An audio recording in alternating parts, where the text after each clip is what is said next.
বিটিএসদের দেশ south Korea বা দক্ষিণ কোরিয়া।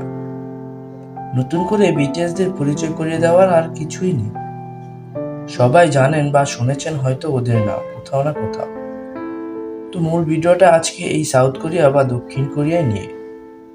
তো ভিডিওতে যাওয়ার আগে আপনাদের কাছে ক্ষমা চেয়ে নিচ্ছি এই ভিডিওটার জন্য, কেননা এই ভিডিওটাতে প্রচুর নয়েজ আসছে না। তো সবাই ক্ষমার দৃষ্টিতে দেখবেন এবং পরবর্তী ভিডিওগুলো ভালো করার চেষ্টা করবেন ইনশাআল্লাহ। তো পরিচয় আর না বাড়িয়ে মূল ভিডিওটা শুরু করা যাক। দক্ষিণ কোরিয়া পূর্ব এশিয়ায় কোরীয় নামক উপদ্বীপের দক্ষিণ অংশ নিয়ে গঠিত। এদেশের সরকারি নাম কোরীয় প্রজাতন্ত্র। 1948 সালে এসে দক্ষিণ কোরিয়া ও উত্তর কোরিয়া স্বাধীনতা লাভ করে এবং দক্ষিণ কোরিয়া 1993 সালে এসে বিশ্বের সবচেয়ে অর্থনীতিগুলোর একটি দেশে পরিণত হয়। দক্ষিণ কোরিয়ার উত্তর দিকে রয়েছে উত্তর কোরিয়া, পশ্চিমে পিত সাগর, পূর্বে জাপান সাগর এবং দক্ষিণে চীন সাগর। এক কথায় বলতে গেলে সাগরের মাঝখানে অবস্থিত এই দক্ষিণ কোরিয়া।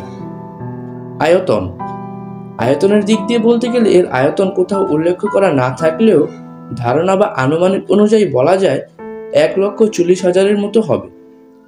আর এই 1,40,000 আয়তনের মাঝে বসবাস করছে 5,19,00,000 মানুষ, যার বেশিরভাগই রাজধানীতে বসবাস করছে।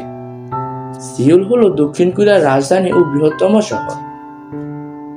এদেশের কিছু নিজস্ব ভাষাও রয়েছে, যার ট্রেনিং আমাদের বাংলাদেশের মানুষও নিয়ে থাকে এবং আমাদের বাঙালিরা এই ভাষা শিখে ওই কোরিয়াতে গিয়ে থাকে। সে যাই হোক, অর্থনীতির কথা বলতে গেলে দক্ষিণ কোরিয়াকে টাইগার অর্থনীতির দেশ বলা হয়। কেন এই নামে ডাকা হয় তা কোথাও উল্লেখ করা নেই, কেননা অর্থনীতির দিক দিয়ে এই দেশটি খুবই এগিয়ে। এদেশের নগদ অর্থ রয়েছে $3 ট্রিলিয়ন, যা দেশ অনুযায়ী খুবই বেশি। আর এদেশের শিক্ষা হারও খুবই উন্নত, জীবনযাত্রার মানও খুবই ভালো। তো এই তো ছিল ছোট্ট একটি ভিডিওটি আপনাদের ভালো লেগে থাকলে ভিডিওটিকে লাইক করে চ্যানেলটি সাবস্ক্রাইব করে দিবেন। ধন্যবাদ।